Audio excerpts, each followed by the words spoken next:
Good evening, everyone. Welcome to Asha Ganga Jamuni series. And for this series, I would like to share with you that we have a very interesting sources to study medieval Indian history. Um, so this talk is actually it's going to give us a glimpse into the world of the Indo-Portuguese sources and which is actually, I believe, an archive which is really vast and varied. Now, what is very interesting is that it's not about the Portuguese presence on the west coast of India, but in the Deltaic Bengal and coastal Burma in the 16th and 17th century. So, our guest speaker today is Dr. Radhika Chaddha, and she will try to establish the very interesting, peculiar nature of the Portuguese presence in this eastern part of India, in the Bengal region, and how this sort of presence was far more private than official. And so it's kind of interesting how these private sort of investors or the traders, raiders, or soldiers had their own enclaves, and these sort of private settlers had their own sort of enterprises. So there is a lot to be learned from there because this is something I don't really know about, even as a student of history. And it, I dare say, is one of the rarest sources that one comes across. And of course, nevertheless, it's an interesting source because it sheds a light um, on. On this part of on this section of history, on this period of history which is literally on the cusp of adventure and empire. Now, before I invite Dr. Radhika Chaddha, I should tell you that she's an associate professor in the Department of History at Miranda House, and she received her PhD in history from JNU, and she was a fellow at Fundação Orient in Lisbon, Portugal. And her academic interests include medieval Islamic empires, the history of early modern India, and the visual culture of medieval and early modern South Asia and gender. So her book, Merchants, Renegades, Padres, Portuguese presence in early modern Bengal is forthcoming, and Primus Books is publishing this. So, without further ado, let me welcome Dr. Radhika Chaddha. Good evening. Hello, How are you? I'm very well. Thank you, Shagufta. Um, Thank you for accepting this invitation. Professor Rizavi was supposed to be doing this, and I'm doing this on his behalf. Usually, I'm the back end person, and I'm a little camera shy, but and he does a grand job. But here I am. Professor Rizavi is recovering from COVID, and so yes. yeah. Thank you so much for this invitation. I want to use this platform to thank Professor Rizavi for this very warm invitation. It's an absolute pleasure and great honor to be part of this series. When Professor Rizavi wrote to me a few months ago, he did ask me to speak on what he called Indo-Portuguese sources, right? From which I understand Portuguese sources for the study of Indian history. Now, I thought that there was one of two ways that I could do this. One was to try and take us through what is a really very vast, as you said, and very varied and little known archive. I thought Hmm. that that would be useful, certainly, to students of history who would be interested in exploring the archive. But it would be a little boring because it's very unfamiliar, including all the names, etc. So instead of enlisting, the sources and giving a sense of, what kinds of information we have and where they lie, I thought I'd do it a little differently, give you a little glimpse into a little bit of my own work, drawing attention to the kinds of sources that I have used from this archive to piece together this narrative. Great. Okay, so We can't wait. without further ado, let's start. Okay, so I'm going to begin with. Can I just share my screen one moment? Yes, please.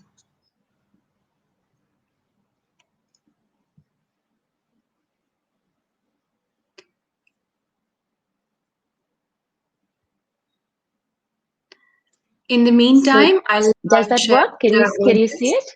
Yes, it works, No, and you will just have to go full screen now. sorry. Is it full screen? Um, No, no, no. You need to go start the presentation from the. Yes. Oh dear. Okay. Have you? I don't know. I think I've done something wrong. Can you see it now? Yes, I can. You just have to go on top next to the yellow button that says share and then present. There you go. Great. Okay. Wonderful. Yes, that's perfect. Great. Great. Okay. So I thought I'd start a little bit. Let's just get a brief idea of the kinds of sources that we do have. With the European presence in South Asia really begins from the 16th century, right, which is the century of the Portuguese. A few Italians, a few Germans on the fringes, but it really is the kinds of European sources that we suddenly have from the 16th century are due to the very numerous presence of the Portuguese from the very beginning of the century. By the 17th century, we have a layering of the European presence with the arrival of other kinds of European individuals and companies. By the 18th century, it's a very varied political economy. But to go back to the 15th century, the Portuguese archive shows us that early in the 15th century, there was really very little idea that Europe had of anything really of Asia, including the contours of the Indian Ocean coastline was known very vaguely, including precious stones. They didn't know that the Portuguese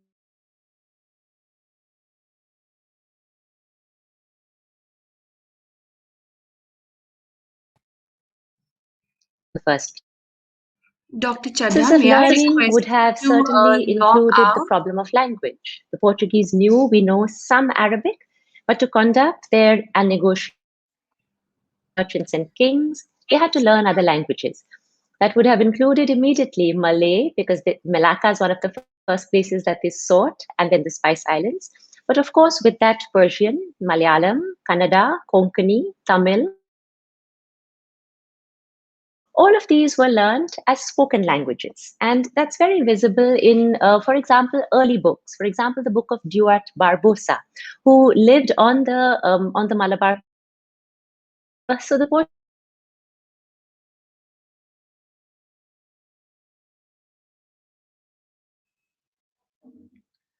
how to speak Malayalam, Kannada, Konkani, Tamil, Malayalam, Malayalam, Dr. Chadha,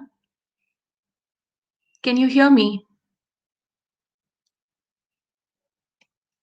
Dr. Chadha, if you can hear me, may I request you to log out and then log back in? Because I think this is a bad line. Maybe you'll have to log back in.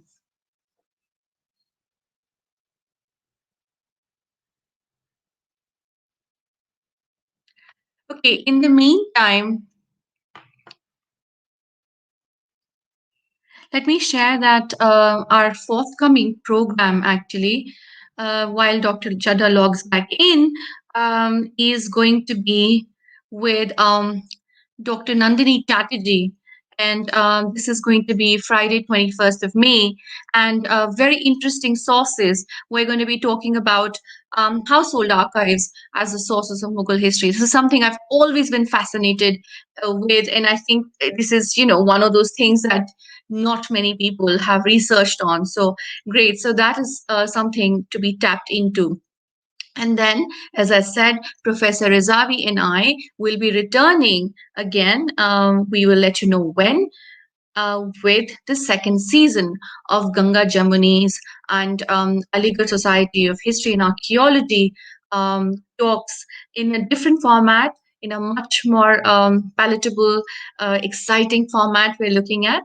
I was while she joins in, I'm going to share some story about the Dutch sources that we had Professor Ishrat Alam from AMU talk about some weeks ago, and in the very same program. So I actually had a very interesting research about this. I don't know how many of you know about this blockbuster Hindi movie called Saat Khoon Maaf, which was directed by Vishal Bharadwaj.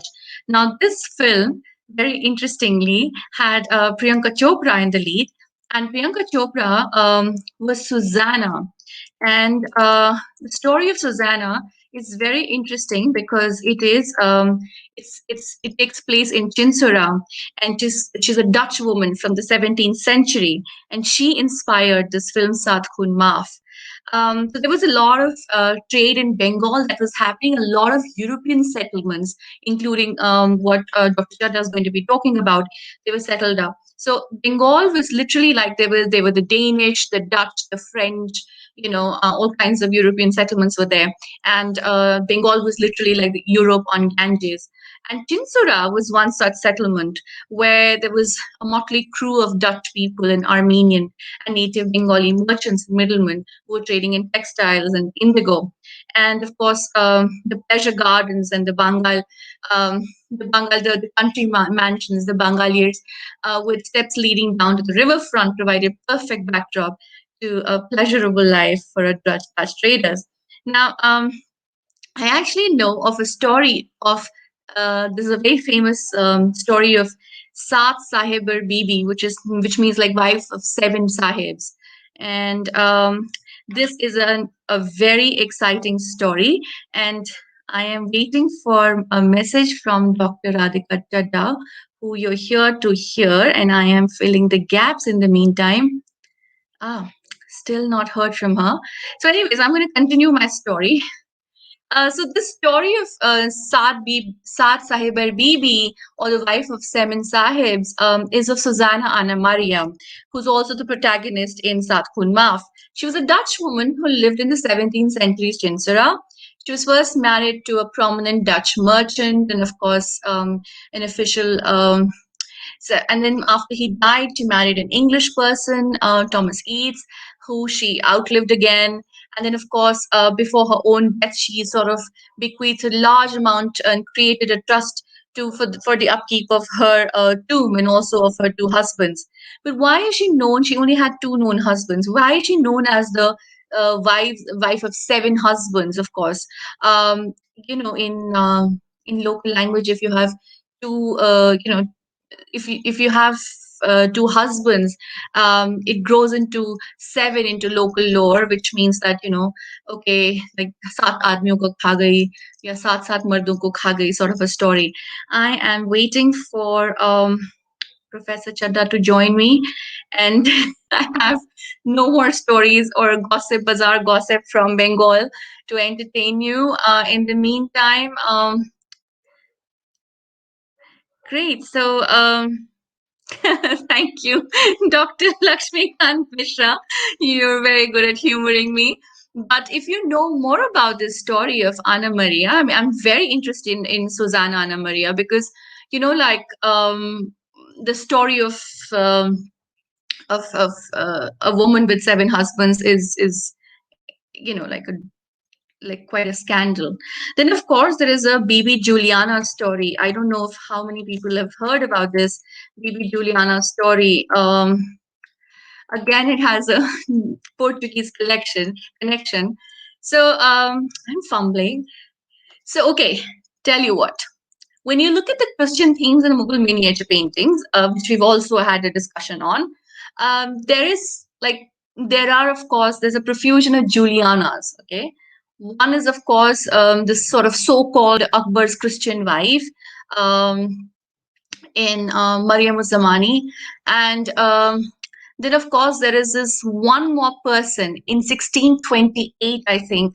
And one of the letters that she was written by an Italian priest in Agra, and I think his name is Francesco Cori. He talks about Abdul Hai Firangi and his daughter Juliana Firangi. Okay, so this is very interesting, Juliana. Now, Firangi is an Armenian Christian. Okay, now this is very interesting because I would love, Professor Rezavi, if you're listening, I would love to have someone talk about Armenian sources because we've had someone talk about Dutch. So maybe talking about Armenian sources would be so much fun as well.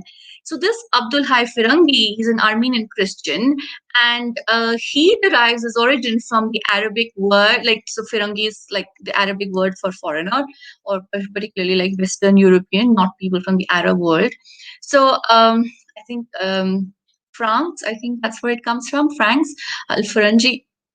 And so anyway, so the story is that he is Abdul Hai is like the Qazi of the imperial camp, and and you know, like even Jahangir mentions him in his Tuzuk.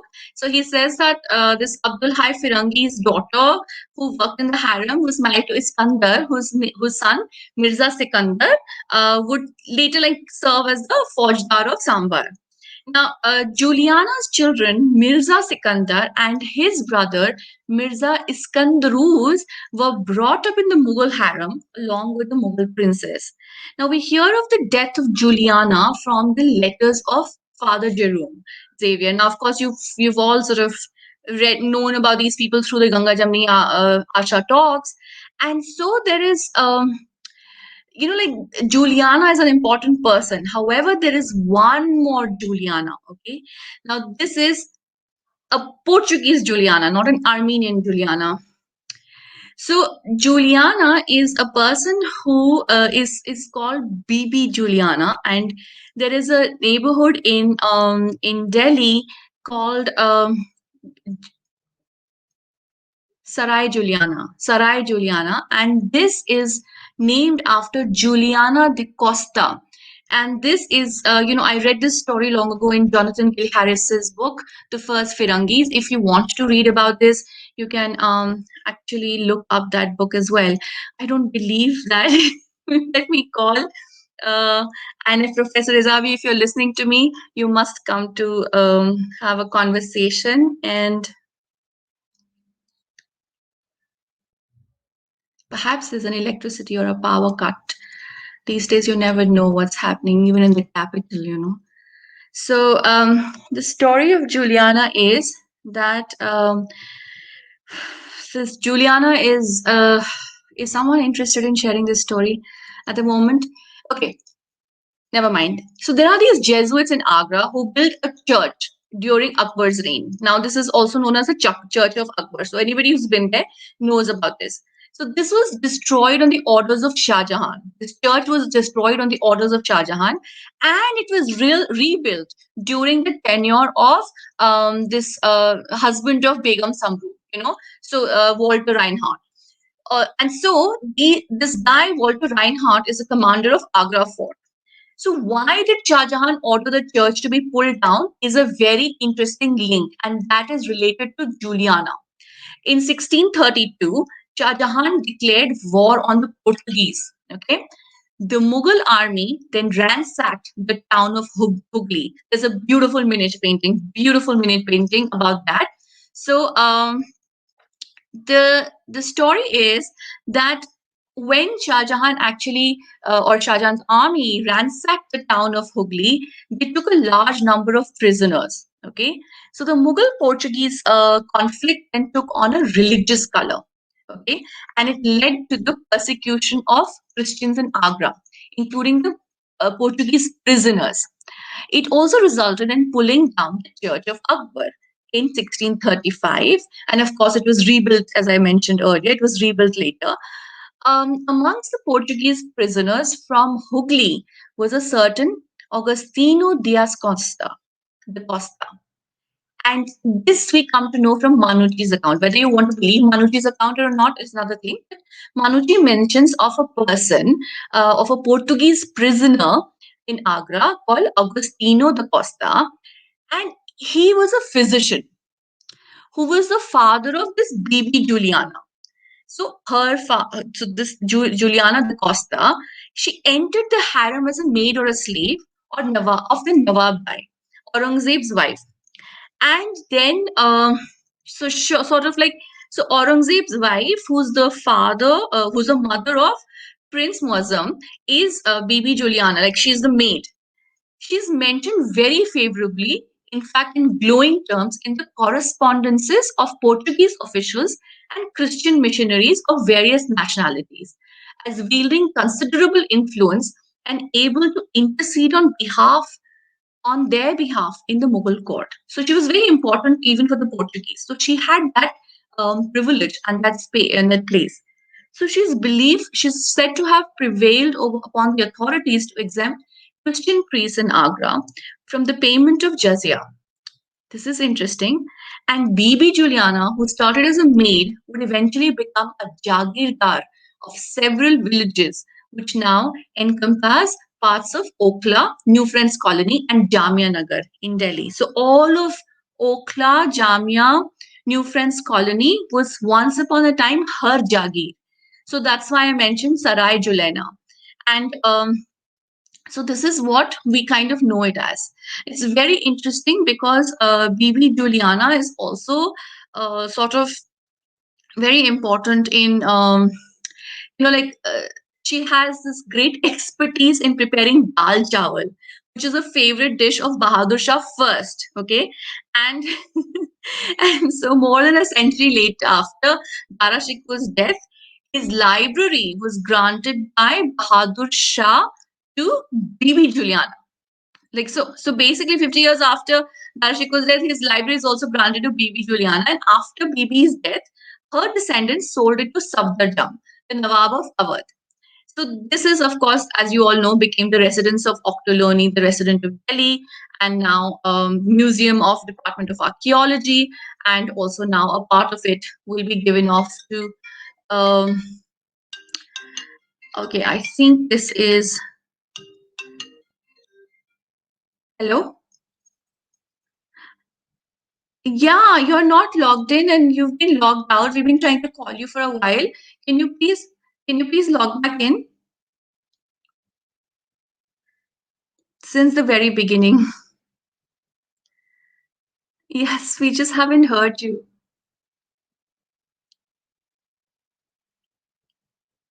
All right, see you. Bye.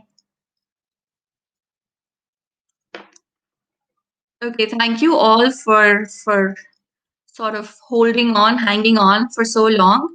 Oh, I have some comments here about Bibi Juliana. So Mirza Hasnain says that Juliana de Costa was a woman of Portuguese origin who was the wife of the seventh Mughal Emperor Bahadur Shah I, the son of Aurangzeb.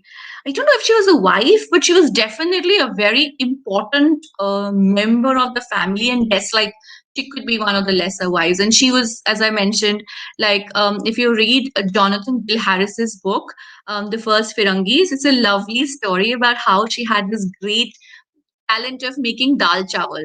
And it was her dal chawal talent that pretty much, like जैसे बोलते हैं ना कि एक आदमी के दिल का रास्ता पेट से है तो वो Not कहानी है. supposed to have entered. Hi, Hello. Shagufta. Hi. Hello, what Sorry. is this? This But was you a know, my good joke, phone is wasn't on it? silent and you didn't hear me at all. Okay, we didn't You hear couldn't you. hear me Let's begin. We just started to talk about the sources, and I thought that you had an unstable phone, or maybe there was a storm in Delhi, or maybe some, political event happened in Delhi. So No, nothing. You're not never in mind. Delhi. We can begin. Sorry, You're not in Delhi. not at the moment. Okay, okay, okay. So you mean you did not hear anything at all? We started. We started, and Huh. then well, this is interesting because this has made our conversation more humane. There are issues that happen, and you know, and I was But blabbering about stories half of an hour is over. You mean I mean I began with talking about the nature of the archive. You didn't hear anything. nothing. I was Let's just logged off. begin all over again. Okay, so I'm going to keep my phone now right in front of you, in front Yes, of me. please. So if anything happens, I mean, it's on the side and it's on silent, but I'm keeping it here because otherwise it distracts me with messages. Okay, so if something happens, tell me. I'm so sorry for Surely, this. surely. No, I mean we had sort So of my session screen, also. so I'll have to reshare Can my you screen please also, share right? your screen in the meantime? And Yeah. Lakshmi Kantaji, and thank you so much for your kind words, Lakshmi Kanji. And I have been wanting to talk about Chandan Yatra. I think from Akshaya Tritiya Day, Chandan Yatra has started. So it would be really nice to have maybe someone talk about sources or rituals from Orissa. It would be great, perhaps in the future. And now we move on to the the slides. Thank you. Am I back, Shagufta? Yes, you are. And let's begin, ma'am. Okay. I'm really so sorry for this. So I should start right from the beginning again. That's correct. Okay, Thank so you. I'll try and summarize this. I've been speaking to myself for the last half an hour, I think. Okay, so I'll try and summarize it very quickly. I was just saying that I did begin by saying that I was going to try and give a sense of this archive through my own work, rather than to enumerate, the names of all these sources and then, kinds of collections that we have. To do this, I wanted to just draw attention to the fact that the 16th century is, as we know, the century of the Portuguese. But early in the 16th century, when the Portuguese arrived, they knew very little. Europe knew very little about Asia and India, certainly at all. Even the contours of the Indian Ocean were known very vaguely. The exact geographical dispersal of products of commercial interest to them, which they came seeking specifically, pepper, spices, silk, precious stones, was not known. And all of this was learned in the course of the first 5 or 7 years. And that is what is indicated in the early texts themselves. They are texts of discovery, of exploration, and that is what is visible in them. In the process of this learning, we would do well to imagine how they would have accessed this information. There would certainly have been a problem of language. And we know that the Portuguese knew some Arabic, but in order to conduct and negotiate terms of trade with merchants and kings, they had to learn Asian languages. And they would have learnt them in the spoken form almost immediately. So, some amount of Malay, certainly Persian, Malayalam, Kannada, Konkani, Tamil, Swahili, even a smattering of Chinese. Both learned to speak it as well as used interpreters. By the second quarter of the century, so by the 1520s, certainly, we have a sense in the archive that the Portuguese gained some amount of some idea of the nature and extent of Asian written materials and literary traditions. This would have been the result of diplomatic dealings, but also largely the result of missionary efforts. And they began to engage with these literary traditions to understand religious beliefs in order to convert to gain success in converting them to Christianity. But also there were secular intellectual interests of chroniclers, of mariners, of missionaries, of medicine men, leading to a host of texts. And I've just given a random selection of the kinds of texts, which are very different kinds. So, for example, the very well-known text of Garcia da Horta, which is a medicinal text, to write which, printed from Goa in 1563, but to write which we know that he accessed some amount of Persian treatises on medicine. A lot of texts were written by the Fidalgo, the noble, Dom João de Castro, who was a military commander, navigator, but very interested in cartography and terrestrial magnetism, and who produced many maps and sketches, what finally became part of his mariner's notebooks or roteiros, many of which were written while he was in Asia early in the 16th century, but were printed much later in the 19th century. This was because the Portuguese held especially navigational knowledge, but most of their texts very close to the chest, in order to not allow anybody else from Europe to rival them and to arrive in Asia and to navigate these waters so easily. Um, Other texts included the very interesting Codex Casanatense, that is named after the cardinal in whose library in Rome it was finally deposited. We know that early in the 17th century, it was in Lisbon. This is an interesting illustrated text. It has 76 watercolors depicting physical characteristics, dress, and habits of coastal peoples across the Indian Ocean. Mostly concentrating, however, on the Malabar coast, Gujarat, Konkan, Goa, not Malabar, the Portuguese west coast, Indian west coast. These paintings are accompanied by a limited explanatory text in Portuguese. They would have been painted by one or more than one Indian artist in the Gujarat or the Mandu style. That the patron is European, which explains the Portuguese text that accompanies it. It could be seen as a form of early ethnography. Okay, so while we have numerous such texts, that's just a random selection, the Portuguese archive really opens up, the Portuguese sources open up with the chronicling tradition, right? The chronicling tradition has been traced to early in the 15th century, to possibly two things. One, self-fashioning sharp self-fashioning in Portugal itself, really in the whole Iberian Peninsula, with the relaunching of the what was called in Portuguese history the process of the reconquista, or the reconquest from the claiming of lands from the Moors. It is in a crusading kind of zeal that the Portuguese overseas expansion began, which had been interrupted for over a century and a half with the conquest of early parts of some parts of northern Africa, 1415, the conquest of Ceuta, with which the beginning of Portuguese overseas expansion is usually dated. Um, this process was chronicled in this manner. The early chroniclers include Fernão Lopes, then followed by Zurara. Both were employed by princes and then kings of Portugal. Their texts celebrate their eulogies dedicated to certain monarchs, celebrating and chronicling the process of expansion, the very proud process of expansion. They are written in a genre that would lie somewhere between the travel narrative and the chronicle. Sanders Brahmania has made the interesting suggestion that the Portuguese chronicling tradition may have been also inspired by the well-known Arabic chronicling tradition, or the Tariq, some evidence of which we do have from one particular Portuguese chronicler, João de Barros, who was, of course, the best known of them all. Nevertheless, these texts are, which continue, and there are many others, which continue all the way into the 17th century. In the text, the very well-known Peregrinação of Fernão Mendes Pinto would lie somewhere between chronicle and travel account. But the Portuguese master chroniclers, which are the go-to texts for anybody who wants to begin to investigate into Portuguese sources, are the four great chroniclers, Castaneda, João de Barros, Gaspar Correa, and Diogo de Couto, the four chroniclers of the 16th century, and Antonio Bocaro, who was appointed early in the 17th century. Now, of these, some are officially appointed. So Barros and Diogo de Couto are officially appointed to write what was. So Couto took over from where Barros left off after his death, to write the history of the Portuguese enterprise empire in Asia.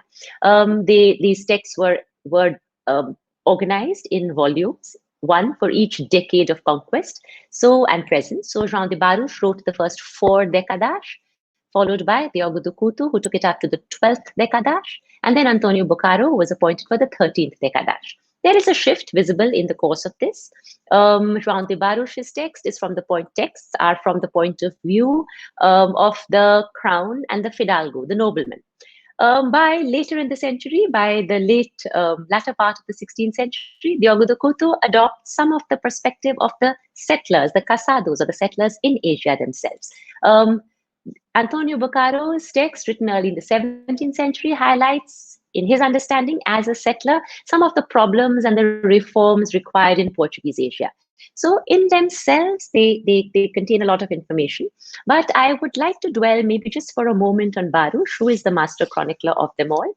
Castaneda and Correa may not have been official chroniclers, but nevertheless, Castaneda, for example, had access to most of the written material that Barros also did, at least in the sense of the Portuguese chancery, right? So all the royal correspondence, viceregal correspondence back and forth that was being compiled in the Torre do Tombo, in the Portuguese Royal Archives, was available to Castaneda, because from his text itself, where he faithfully often is just copying out many of these letters and papers. Barros, on the other hand, never. All the others traveled in Asia, lived in Asia for long periods of their lives, wrote over here. João de Barros was an armchair historian who never set foot outside Portugal. And the others, Castaneda, in fact, often scoffs at him for claiming authority without ever having witnessed anything himself. Nevertheless, João de Barros' text is very important. For many reasons, but I would like to draw attention only to the kinds of materials that he used to write his master narrative. These included, one, older histories, such as those of that of Zurara, but secondly, letters and papers of Portuguese expedition and administration in Asia, the chancery, as we said. Thirdly, oral accounts collected from personnel who returned to Portugal. Fourth, written travel accounts and geographical surveys in Portuguese, which were fairly common by the 1530s and 40s, which were collected by Barros, sometimes even requested by him. But fifth, and most interestingly perhaps for us, written material in Asian languages. Now, we're not sure what this written material was, but that he had access to them is indicated in his text. For example, when he introduces a new polity, or a new geographical region along the Indian Ocean coastline, he is able to give an outline of the history of the place. Um, as well as of its geographical contours, drawing upon earlier knowledge. There are mistakes sometimes, and Baruch is not prone to making up things. Those mistakes may be attributed to not misinformation as much as possibly mistranslation, because the Portuguese access of Portuguese knowledge of written Persian materials was very poor. And for example, George Flourish has drawn attention to the fact that even much later in the century, the few Persian texts that the Portuguese did have in their archives in Lisbon could not be used really. So that archivists late in the 16th century even recommended that since there was nobody to read Persian, they should be returned to Asia. So possibly that may account for some of the mistakes amongst other reasons. But Baruch gives us indication in the Decada Segunda, the second book that he wrote of his Da Asia, where he tells us that this account of the birth and sect of Muhammad and the life of Muhammad is based on the Tariq of the Moors. He gives us indication, therefore, that he saw as legitimate Persian and Arabic chronicles as a source. And it is Baruch who brought this to the European historiographical tradition. Okay, now the archive, of course, includes much more than these histories. They include very voluminous papers, right? Correspondence between rulers and viceroys and other officials in Asia. These are the famous monsoon books, Livros dos Monções do Reino, which lie both in the historical archives at Goa as well as in Lisbon. Some of them have been published. Our chronicles have all been published, but they are not translated. Some sections of Baruch are translated, a few sections of Bakaro in other historians' works, but otherwise but at least they are printed and they are published.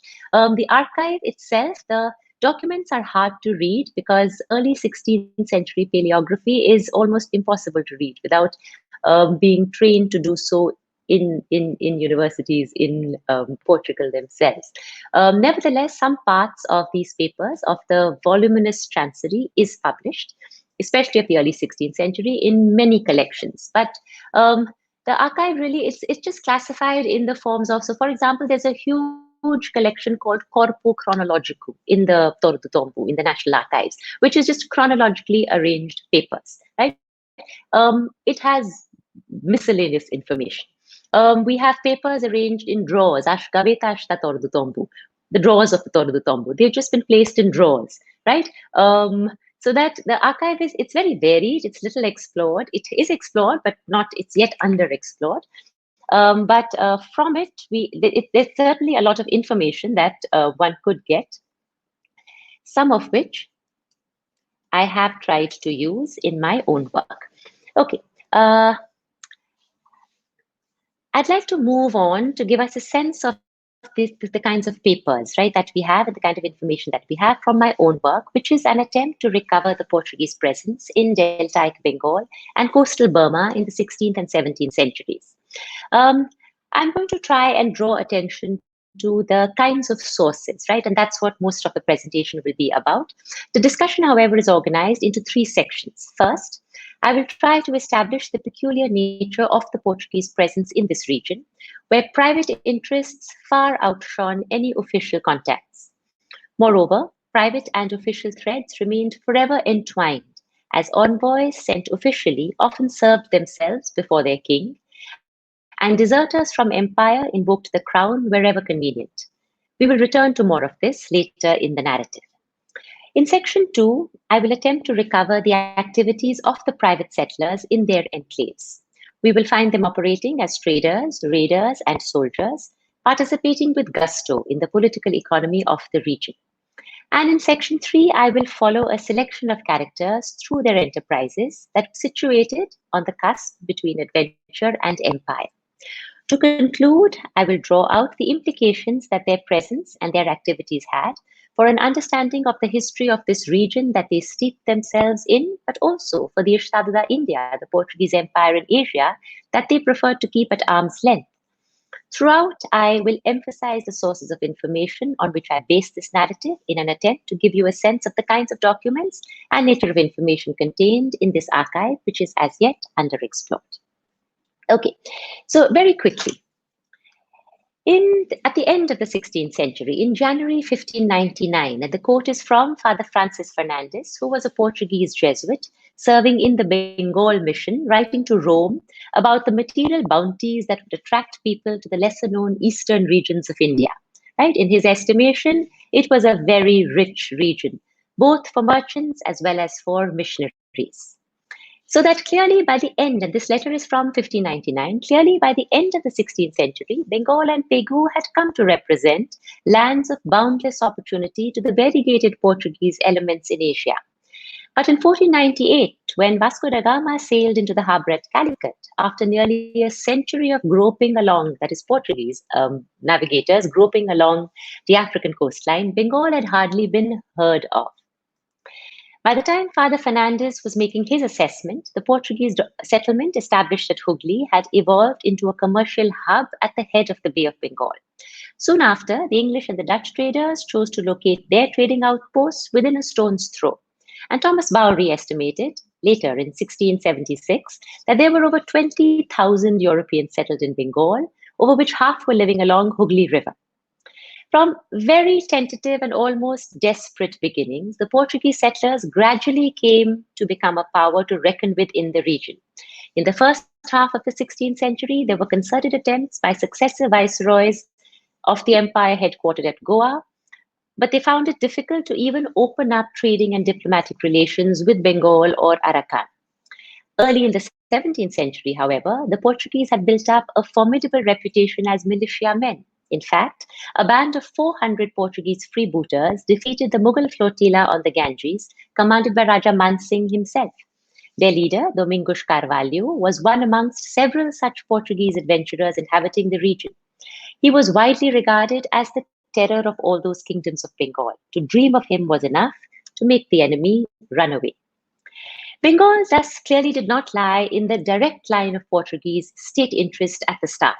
Till 1515, the Portuguese crown was literally hammering into place its overseas empire in the western and southern Indian Ocean, building fortresses to capture key areas of spice trade. It evolved into a unique thalassocratic or seaborne empire with territories dispersed along the Indian Ocean coastline. These were fortified settlements strung together by a dominating fleet of armed cargo vessels and men of war to create what was called the Portuguese Estado da India, headquartered at Golden Goa. This formed the official presence. Nevertheless, along these developments, Portuguese individuals were constantly discovering ways to make their own fortunes in Asia. They began to desert and found their way to the long stretches of coastline that lay between Estado outposts and were outside its direct control. The Bay of Bengal soon came to represent a land of independent refuge in the mindset of those Portuguese who came out to the east. In the 1540s, for example, it was estimated by officials of the crown themselves that over a quarter of the personnel who arrived in Asia soon settled in areas such as Pegu, Bengal, and the Coromandel coast, where the influence of the Estado was very weak and indirect. And in fact, in official circles, the complaint, Foya Bengala, run away to Bengal, was often repeated with reference to all manpower, equipment, and artillery of the King of Portugal found missing from strongholds like Cochin and Goa.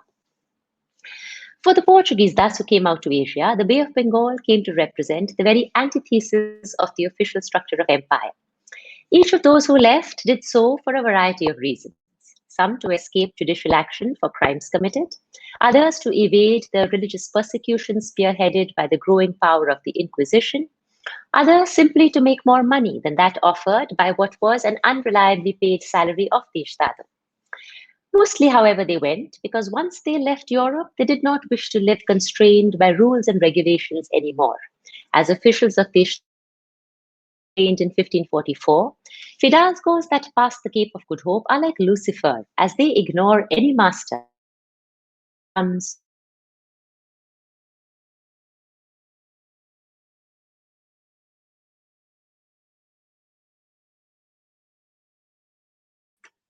Dr. Chadha, if you can hear me. The line's really bad. I think you'll have to log back in. Dr. Chadda, can you hear me? Can you please log back in?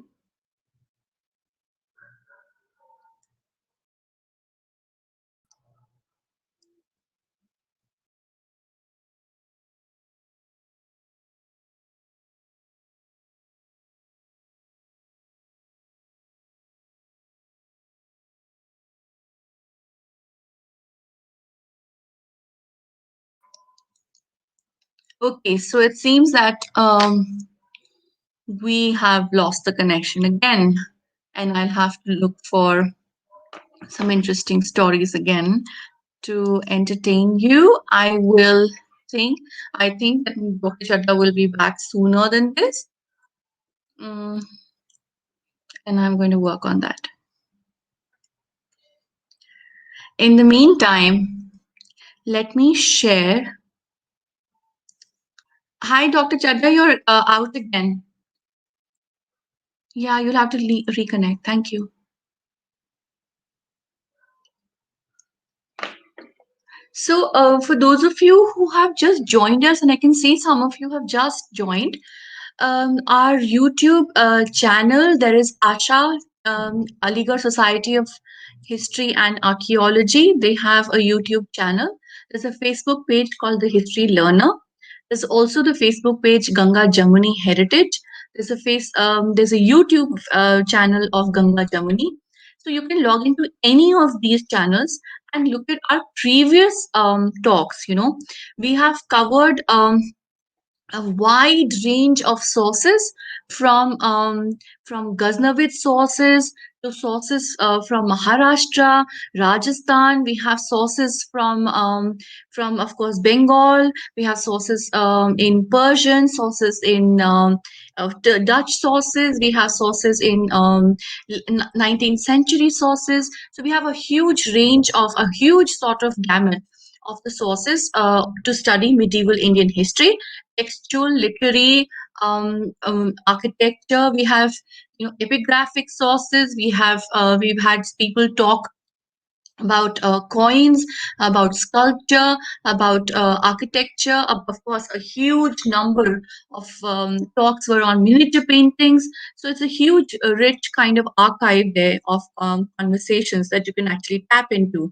Then there is also conversations which were held on Sundays about reflections on the shared past, where we've had talks by the eminent people like Professor Irfan Habib of AMU, Professor Shirin Musli, and we've also had conversations with Richard Eaton and Dr.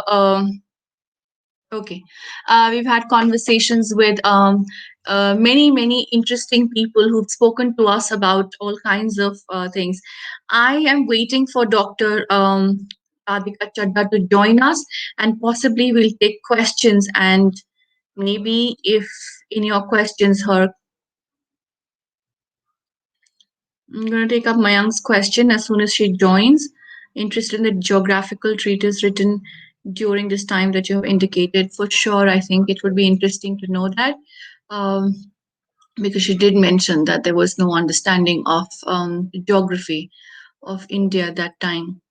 Um, so yeah, as I was saying that we have a rich library, sort of an archive, a video archive of many talks.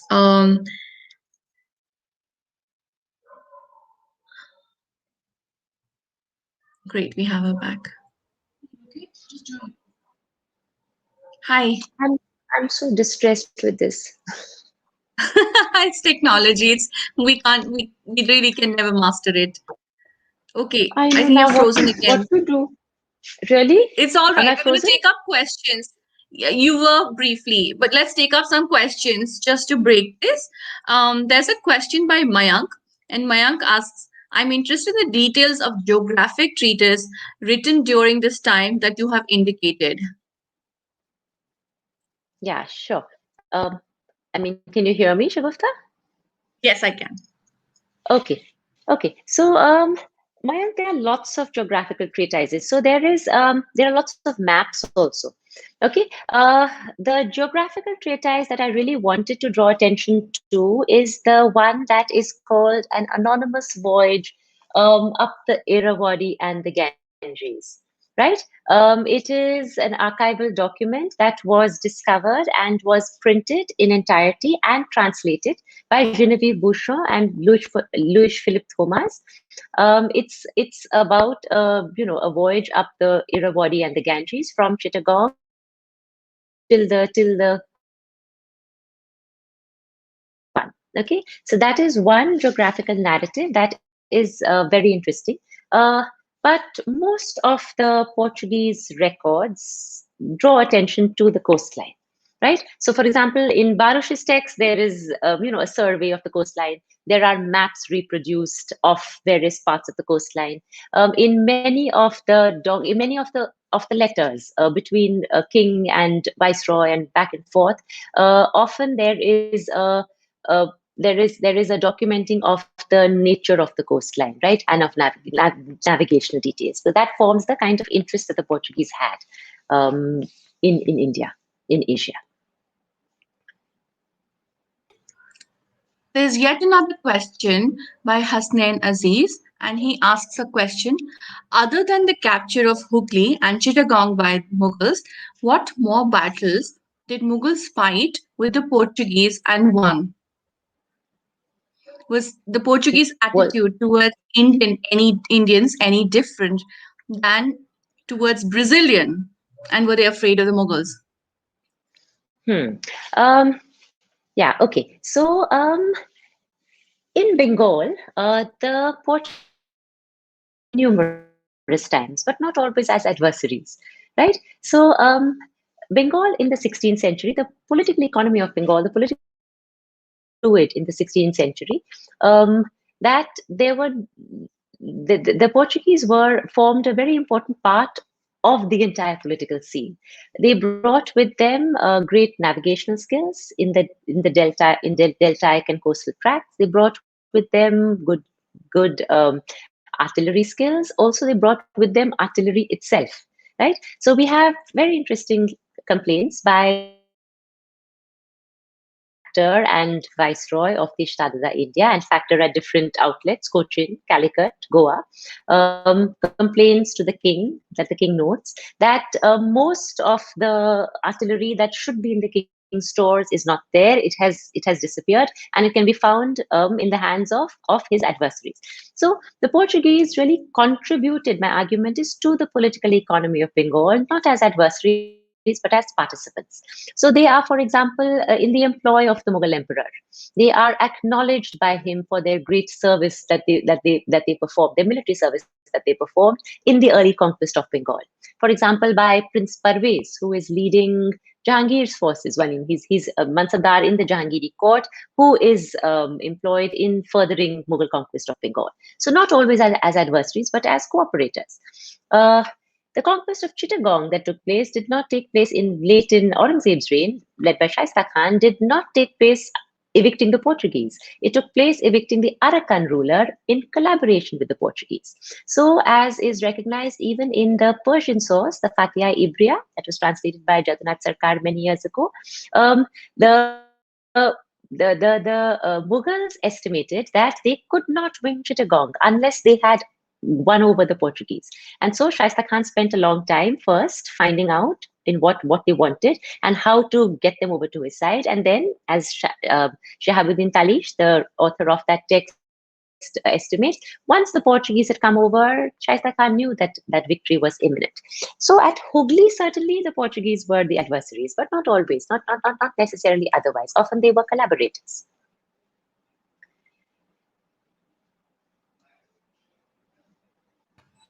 There's a question by Amna Latif. I wanted to know if there's a biography that includes the sources, especially of any women biography representing social history of the time.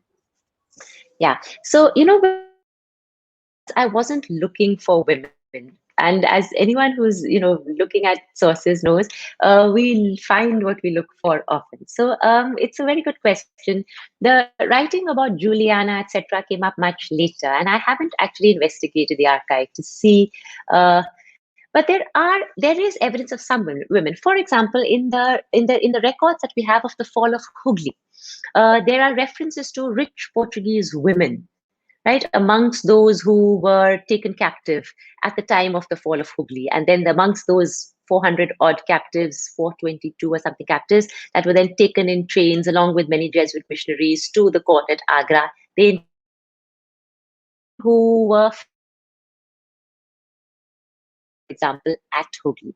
So we have references to women. They are there, hidden in plain view. But to be frank, I haven't written anything searching them out. Great. So I'm going to pick up a question by Dr. Lakshmikant Mishra. There are Portuguese factories in Cuttack, Balasore, and other places in Orissa. Before before they shifted their activity to the Bengal coast. So that's more like a comment. Okay. Other than Portuguese sources, what other sources throw light on the Portuguese in Bengal and Southeast?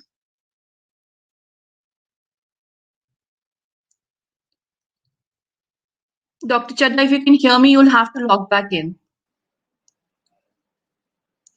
I think I logged out again. Yeah, okay, I'm back. So, Other other than the than the Portuguese, Portuguese sources, what other sources throw light on the Portuguese in Bengal and Southeast?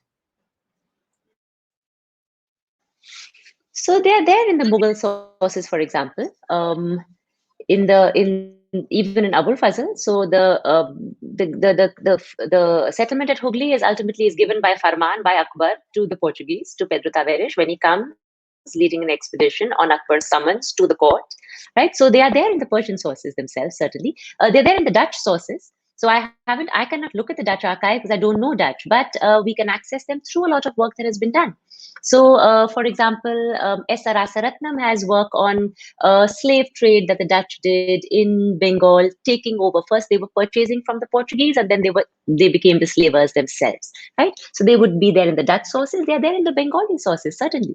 So in the Bengali sources, there is the whole image um, of the. This is in Bengali folklore.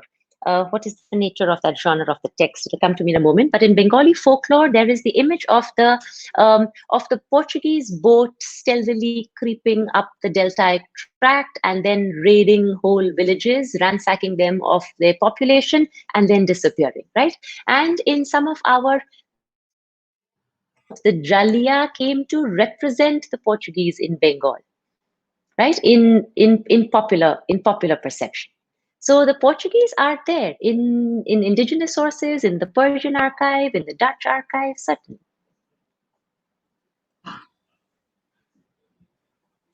Uh, okay. I think you were looking for Mangal Kavyas.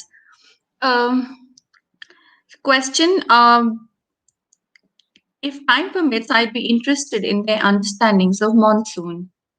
Do they have different understanding of monsoon as seen as the Arabian Sea and Bay of Bengal? I have been to both these seas and I find the different character of both the seas. Hmm. Hmm. That is actually very interesting. So when I was, trying to understand what the Portuguese made of the region that they were encountering, that they were exploring and discovering, one thought that struck me repeatedly in many of the documents was that the Portuguese approached the land from the sea, right? And therefore, their understanding of Bengal was from that vantage point, right? So that we have much, and they knew much more. Therefore, the archive documents had much more. They knew much more about the coastal tract and about the lower reaches of the delta and about the vagaries of their navigational prowess is something that was well acknowledged by local powers as well. Right, so they would have. I don't know what is the difference, right? Because I didn't look, but it would be there certainly because their whole interest in and their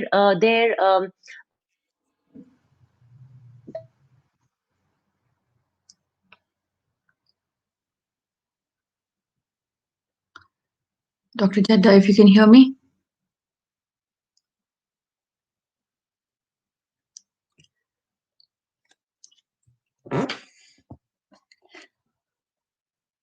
Okay, if you can hear me, can you log out and log back in, please?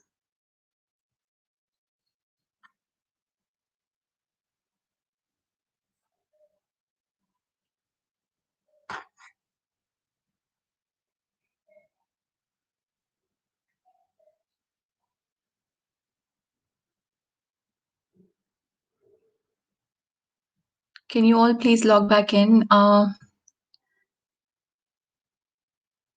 Okay, so yes, indeed, you can actually contact her.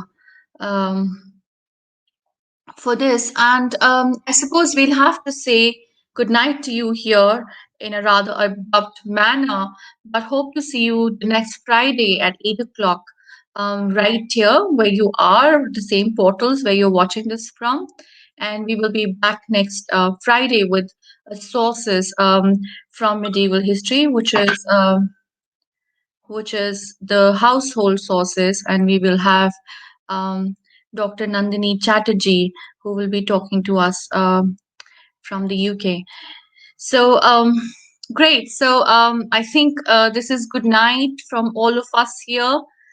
And in case we hear from Dr. Chadha, technology is not supporting. Yes, it's rather sad that sadly technology, this happens to a whole lot of us. It's beyond our control. So often, this is what we understand. Anyways, I have a video maybe I would like to share, but I am very interested in personally about women in history. So if you have stories about or sources, credible sources that talk about women in history, Portuguese, Armenian, Dutch women in history, please do share that with us on the portals, and we would really like to take it up at some point. And mm, yes, thank you so much, Mayank, and glad that you were able to join us. Very sorry, and we apologize for this kind of tech disruption. Uh, I think she's here again. Hi, Dr. Chadda, you got logged out.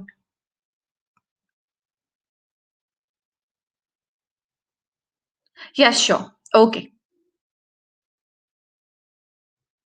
No problem. No problem. Okay, so I wanted to thank everyone for being here.